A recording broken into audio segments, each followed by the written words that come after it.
punya positioning yang clear di market. Nah, itu yang kita sebut dengan nama brand valuation.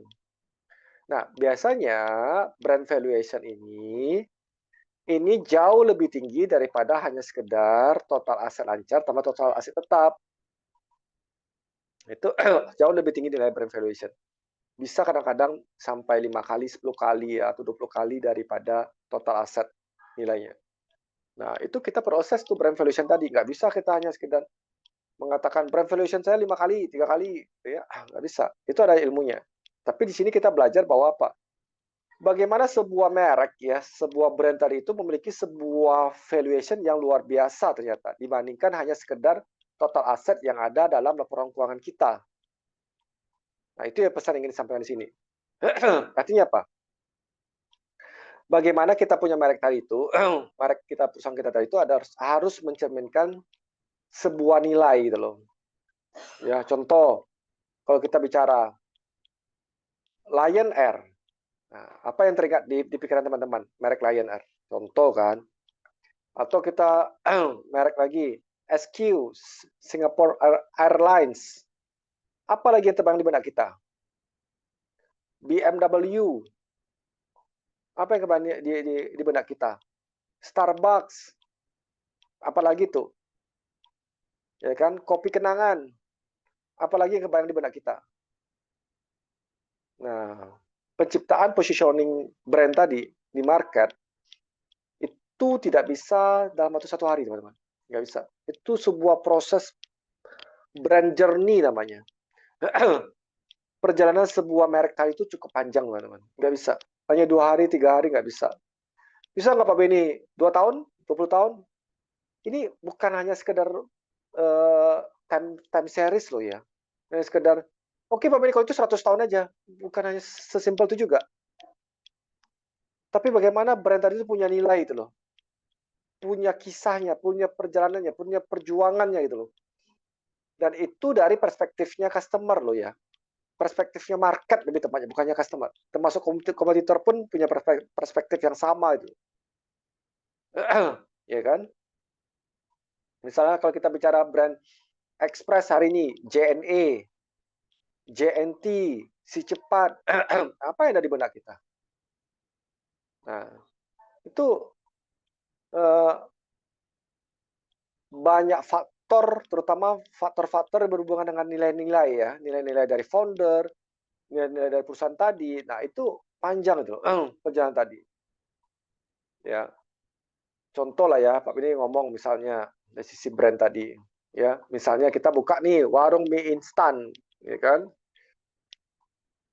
Ternyata pada saat kita masak warung mie instan tadi, contoh, ternyata kan agak keasinan, contoh ya. Terus customer komplain nih, Pak, Bu, mohon maaf, mie instannya agak keasinan nih. Boleh diganti nggak? Ini kurang apa? Atau sayurnya kok kurang seger nih, contoh kan.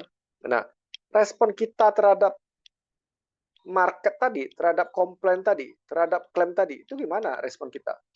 Nah, itu salah satu yang membangun kita punya brand image di mata customer. Nah, atau sebuah perusahaan, ya kan, ada vendor, ada supplier, ya kan. Terus jatuh tempo nih, sudah TOP-nya term of payment-nya 1 bulan, contoh, atau 2 bulan. 1 bulan biasa gitu ya. Kita undur sampai 6 bulan. Nah, persepsi vendor supplier tadi terhadap brand kita tadi itu juga mempengaruhi itu terhadap valuation nantinya. Lengkap ya. Jadi bukan dari satu sisi brand tadi itu di valuation. Dari semua aspek. Misalnya brand perusahaan tambang, ya, perusahaan kontraktor alat-alat berat tambang batu bara contoh. Merek A itu contoh kan. Nah, bagaimana setelah dia mengeruk batu bara, terus dia merawat lingkungannya tadi yang sudah berantakan tadi, supaya lingkungannya tetap memberikan uh, sebuah balance lah ya dalam kehidupan tadi. Atau setelah digali, terus dia lepas tangan, dia tinggalin. Nah, itu membentuk lagi sebuah persepsi itu. Contoh, perusahaan luar negeri, ya kan?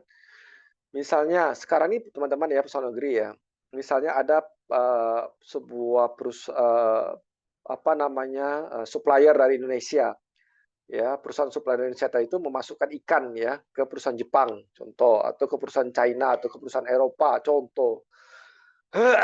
Mereka ingin tahu loh teman-teman, ikan tadi ini kamu tangkap di laut mana? Di laut mana kamu tangkap ikan tadi? Kenapa? Karena dia mengukur kadar limbahnya seperti apa, logam beratnya seperti apa. Nah, semakin informasi tadi semakin jelas, maka brand kita itu di mata mereka, di mata perusahaan Eropa, perusahaan Jepang tadi itu, dan perusahaan-perusahaan tadi membutuhkan informasi tadi itu memiliki sebuah sebuah valuation yang sangat tinggi. Sebuah kepercayaan itu yang sangat tinggi itu loh. Nah, jadi bagaimana kita berperilaku ya sehari-hari dalam organisasi kita itu terhadap kita punya stakeholder, terhadap shareholder, terhadap karyawan. Misalnya gaji karyawannya selalu nggak dibayar, itu mempengaruhi juga tuh brand valuation. Nah, bagaimana kita respect terhadap kompetitor, dipengaruhi juga tuh. Nah, artinya apa? Kalian harus tahu bahwa tidak hanya sekedar total aset yang ada di neraca ini saja, teman-teman. Tapi bagaimana kalian memahami ada sebuah aset yang sangat besar nilainya, yaitu brand valuation. Jika brand ini kalian tidak jaga dan bersifat negatif, mau total aset kalian seberapa hebat pun di laporan neraca, tetap orang tidak tertarik untuk membayarnya di angka tersebut. Karena merek kalian sudah rusak. Nah, itu berbeda kan? Nah, jadi perspektifnya bukan hanya dari sisi angka-angka di neraca itu loh. Nah, sampai sini semakin menarik kan teman-teman? Nah, ada lagi nih di aset tadi nih. Aset tidak berwujud. Ya kan? Kan ada aset lancar. Pasti sudah belajar dong, kas, piutang, inventory, aset lancar kan. Ya, kalau bahasanya adalah ya cash gitu ya kan, inventory. Ya, biasa orang sebut piutang tuh AR. Nah, AR itu account receivable gitu kan. Nah, kalau fixed asset tadi itu ada tanah, bangunan, mesin tuh. Nah, ada lagi nama aset tak berwujud tuh. Maksudnya apa aset tak berwujud, Pak Beni? Aset tak berwujud itu bukan hantu. Aset tak berwujud itu adalah seperti kita punya kekayaan intelektual, seperti kita punya sebuah paten inovasi kita apa. Nah, saat ini saat ini apakah kita masih egois? Pak, ini resep dapur kita. Nggak boleh orang lain tahu sama sekali, Pak. Kalau orang lain tahu sama sekali, maka itu akan bocor, Pak. Dan itu kita punya perusahaan bisa bangkrut. Ya, artinya kan kalian menggunakan istilah itu close innovation.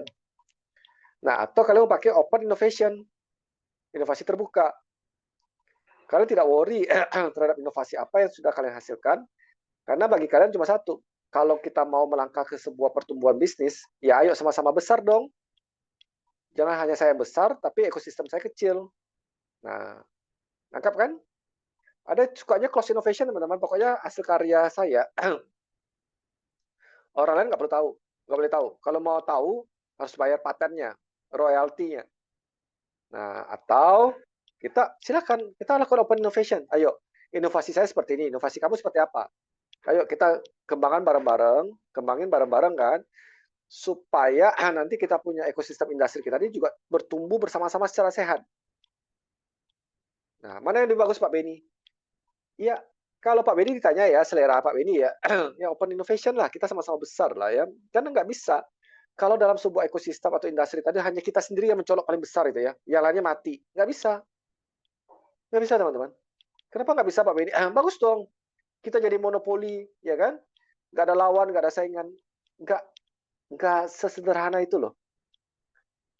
Ya, nggak sesederhana itu loh. Contoh, kalau di dalam kampus ya, di ruang kelas, ya, seluruh mahasiswa itu biasanya, ini contoh, hanya ada satu mahasiswa yang sangat pintar, IPK-nya 4,0 gitu ya, summa cum laude. Tapi dia sangat pelit, tidak mau sharing cara dia belajar, cara dia bagaimana bisa mendapatkan nilai 4,0, dia sangat tertutup gitu kan. Nah, teman-teman yang lainnya dibiarin aja kayak ya udah mau dapat IPK 1, ya terserah. Nah, kalau Melihat kayak itu boleh nggak Pak Benny? Sah saja sih, nggak ada yang salah sih. Boleh nggak Pak Benny? Ya boleh-boleh aja. Tapi kalau Pak Benny punya prinsip, kenapa nggak kita ajarkan teman-teman kalau kita bisa ngerti mata kuliah tersebut, kita berbagi aja. Kenapa bisa gitu Pak Benny? Kenapa Pak Benny bilang kita berbagi aja itu paling penting? Lihat ya. Dulunya waktu Pak Benny S1 teknik mesin, ya S1 teknik mesin. Pada saat S1 teknik mesin ini ada dua ini cerita ini, ada S1 teknik mesin sama S2 Master Accounting ya. S1 teknik mesin.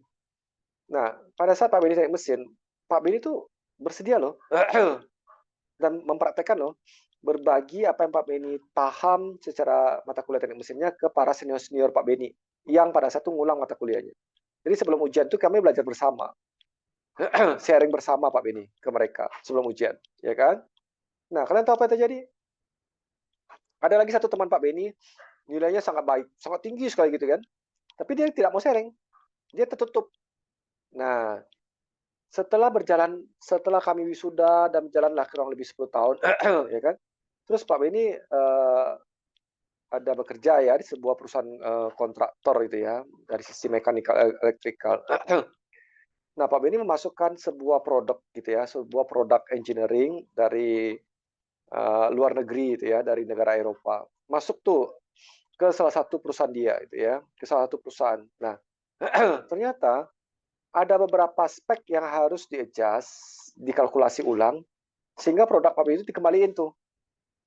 Nah, owner dari perusahaan itu ngomong apa sama Pak Benny? Ben, ini produk kita ini kalau dikembalikan lagi, kita bisa ruginya ratusan miliar gitu loh. Ini gimana solusinya? Oke, kalau gitu boleh nggak Pak? Saya yang bawa produk ini kembali ke perusahaan, ke customer kita tadi. Cara kamu gimana? Saya belum terpikir caranya ya Pak. Karena kan itu bukan dalam hati Pak Benny, dalam hati Pak Benny kan gini ya. Bukan, itu kan bukan salah gua, bukan gua yang ordernya ngaco, bukan gini. Itu kan yang order itu kan anak kamu sendiri yang salah. Ya udah anak kamu sendiri dong yang kamu apain. Masa saya yang kamu buat repot? Job desk saya kan bukan itu. Nah, simpel kan kalau Pak Benny mau hitung-hitung gaji sama job desk. Tapi Pak Benny nggak lakukan itu. Baik Pak, saya bawa kembali mesin-mesin ini ya ke perusahaan tersebut, ke customer kita. Udah Pak Benny datang tuh.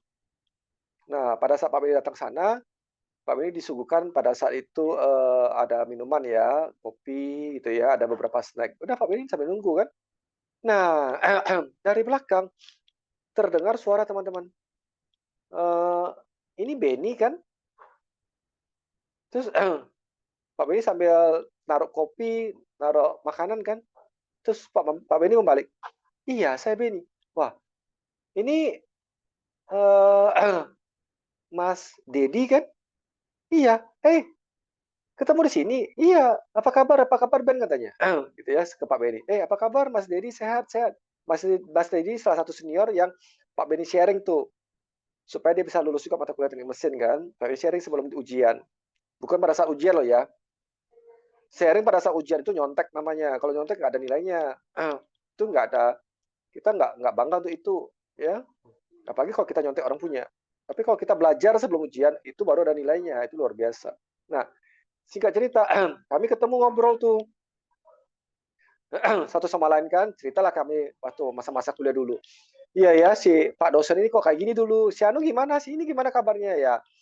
Cukup menghabiskan waktu pada saat itu 30 menit. Ngobrol-ngobrol ya kayak alumni kembali lah ya. Alumni kami berdua tertawa ya. Kadang-kadang dosen tuh ngamuk-ngamuk gitu. Terus kami diamin. Terus kadang-kadang kami juga ya nakal-nakal pada saat kuliah teknik mesin dulu lah ya. Nah, lalu ditanya tuh sama si Mas Dedinya, Benny di sini ngapain? Nah, Mas Dedi sendiri di sini ngapain? Pak Benny tanya. Terus baru Pak Benny terlihat seragam dia. Oh, Mas Dedi kerja di sini? Iya, Ben. Sebagai apa? Saya sebagai engineering directornya. Wah, hebat dong. Pak Benny bilang luar biasa. Iya, iya katanya. Itu kan kemarin belajar sama Benny. Kita bareng-bareng belajar sehingga percepatan lulusnya nilai-nilai baik semua. Benny di sini ngapain? Ini untuk yang kemarin kita punya mesin ada kendala nih. Oh, itu perusahaan Benny? Bukan, itu saya kerja di perusahaan itu. Cuma saya bantu di bagian ini supaya bagaimana ya supaya mesin yang kita sudah ambil ini bisa kita adjust di beberapa fiturnya supaya malah bisa memberikan outcome yang luar biasa dibandingkan yang spek yang sebelumnya. Oh, itu Benny kerja di perusahaan itu? Iya. Oh, kalau yang Benny kerja di perusahaan itu ya udah gampang lah Ben, itu simpel aja. Simpelnya gimana dong? Masa barangnya masa produknya dikembaliin? Ya enggak juga Ben. Udah kita buat aja sebuah analisa engineering ya, engineering analisisnya dengan spek yang baru ini, fitur yang baru ini seperti apa outcome-nya. Oke, kita hitung sama-sama gimana Mas Dedi? Udah, Benny aja hitung. Saya percaya kok sama Benny. Serius? Iya, dah. Pak Benny hitung teman-teman. Ya hitunglah. Minta waktu seminggu kan kalkulasi-kalkulasi itu ya. Udah keluar kalkulasinya. Terus kasih ke Mas Dedi ya. Mas Dedi ternyata outcome power-nya jauh lebih besar kalau ini dibandingkan yang fitur sebelumnya dan harganya pun sebenarnya jauh lebih kompetitif daripada yang spek yang sebelumnya. Oh serius Ben kayak ini? Iya. Mas Dedi periksa aja. Oh nggak usah, nggak perlu diperiksa. Lo kenapa? Udah kalau sama sama Benny, saya percaya kok. Udah produk tuh langsung masukin aja Ben. Silakan aja langsung kita simulasikan produk tadi. Sesimpel ini. Iya ngapain ribet-ribet sih katanya. Yang penting kan sudah keluar hasil analisa engineering-nya, udah Benny hitung. Nah, lihat teman-teman, lihat kan bagaimana sebuah aset tak berwujud tadi.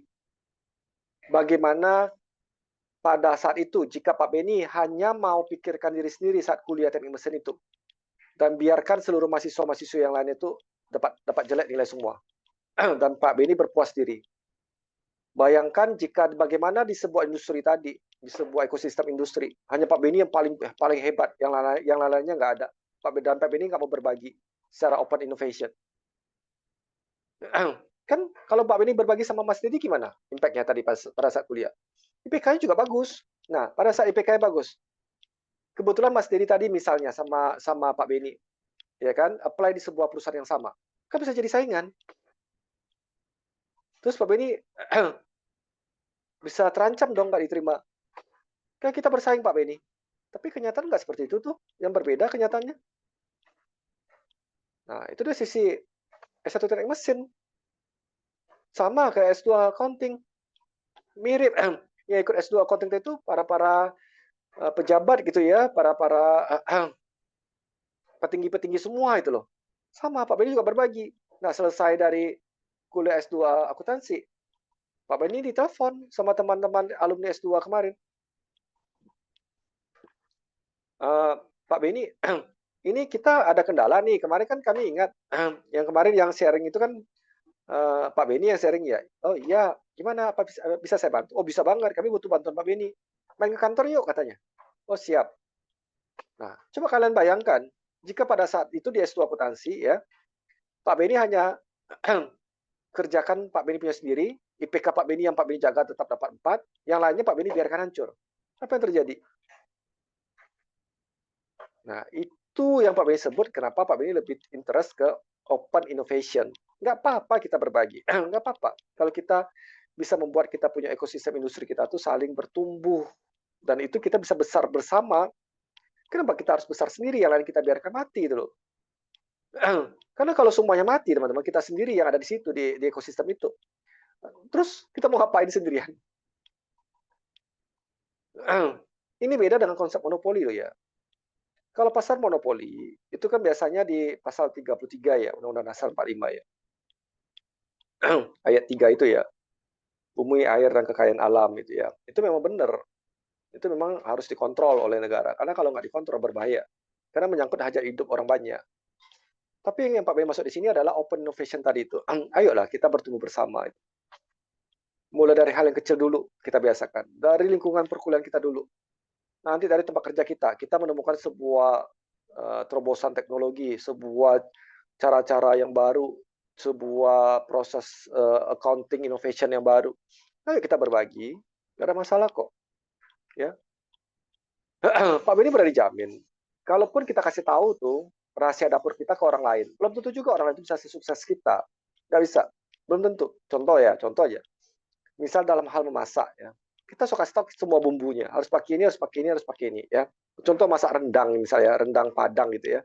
Kita suka tahu tuh harus pakai ini, pakai tambah ini, bumbunya ini. Oke ya. Nah, oh iya saya tahu.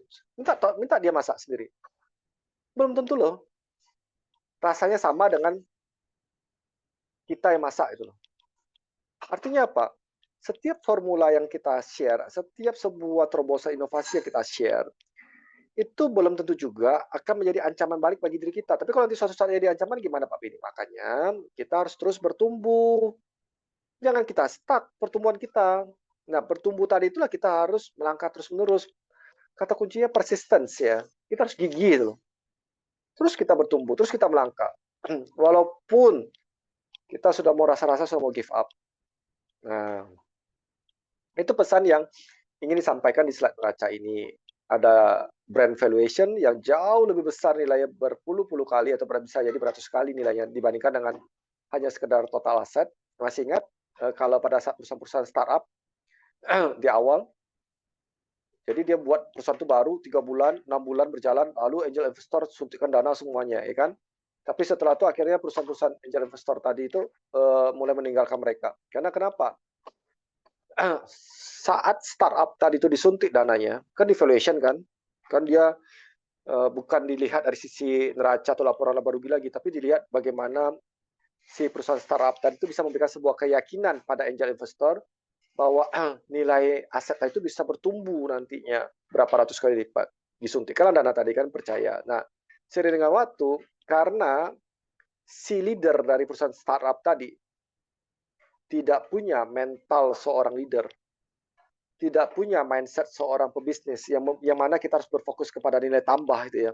Sehingga dari sisi pengelolaan keuangan itu acak-acakan ya, banyak uang yang dipakai untuk kepentingan pribadi dan segala macam tadi, akhirnya percuma juga, hancur juga itu loh. Kembali dia punya perusahaan-perusahaan startup, itu boleh cek berapa persen dari perusahaan startup yang ada di Indonesia yang betul-betul survive dan malah bisa menjadi unicorn ataupun dekakorn. Boleh dicek. Pak Beni Itu mau ngingetin ya, ya. lagi istirahat ya Pak. Oke, Bu Frida. Thank you, Bu Frida. Nah, itu kita boleh periksa apakah dari sisi perusahaan startup kan pada saat pandemi kemarin kan, wah banyak bermunculan kan platform-platform teknologi, startup semuanya. Wah muncul semua itu loh. Tapi yang survive berapa biji? Nggak sampai. Bisa dihitung yang besar-besarnya. Yang sudah unicorn dekakorn. Ya, yang lain kemana? Ya punah. Nah, itu yang Pak Ben maksud tadi itu. Akuntansi bisnis, kita melihat bisnisnya tadi itu loh, ada nilai tambah atau enggak itu loh.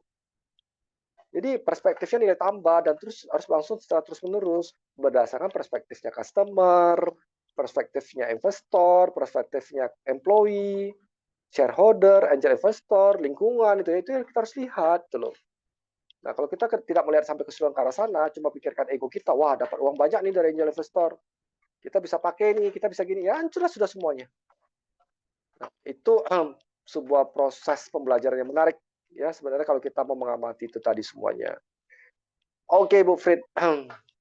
Thank you, Pak Benny sudah diingatin sama Bu Frida. Oke, kita izin break dulu ya, teman-teman ya, Bu Frida ya. 1-2 menit ya ke toilet ya, Bu Frida.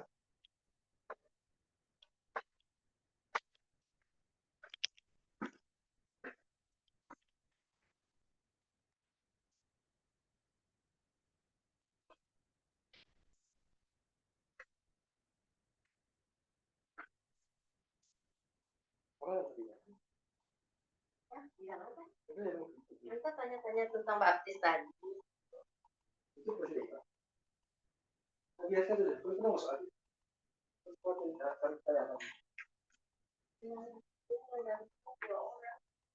Terus Ini enggak. kita ada bilang Belum ada. kita katanya Enggak ada tentu tahu kan ya.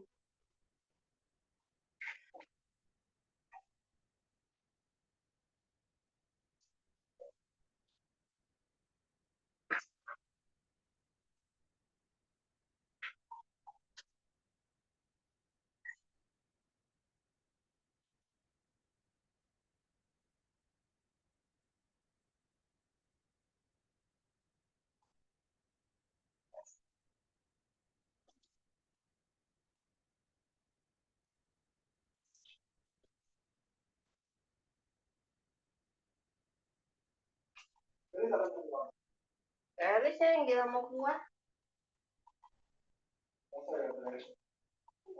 Oh, Yosi sakit kan dia. Ini katanya jadi yang mau jaga. Pak, ada dia tidur orang.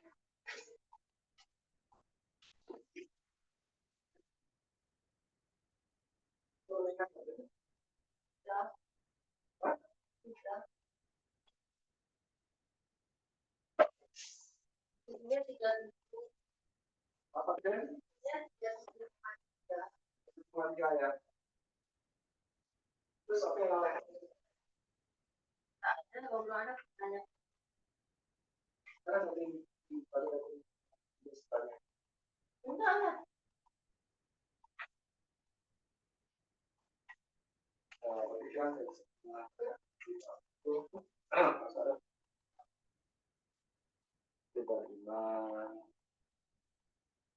Tadi kajian itu sudah manifestasi, bukan?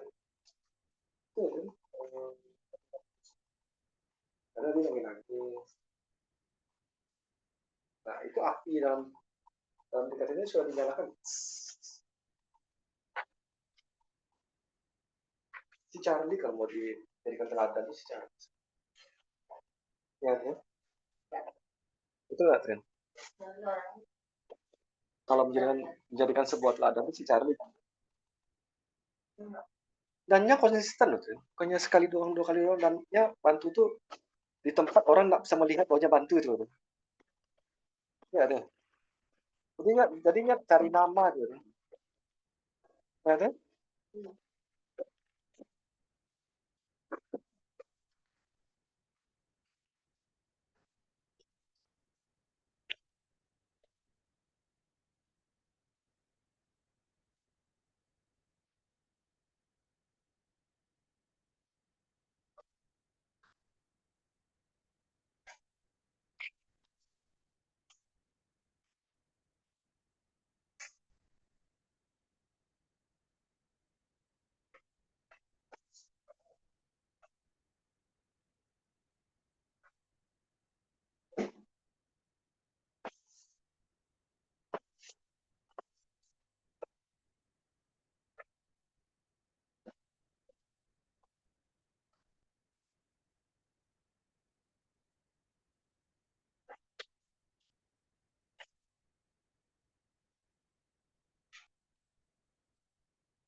Udah Pak Benny.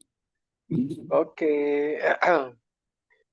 Ini kita mau lanjut ya, Bu Frida ya, teman-teman ya. Ya. Oke. Thank you, Bu Frid. Teman-teman, kita mulai ya. Slide selanjutnya boleh, Bu Frid? Iya. Kita lanjut ke perusahaan dagang ya Pak. Boleh ke interpretasi rasio keuangan? Ada? Oh ya, ada sebentar. Mm-mm. Bentar. Slide-nya Deng, Pak. Sebentar, Pak. Nggak apa-apa, Bu Fred. Standar kalau ya.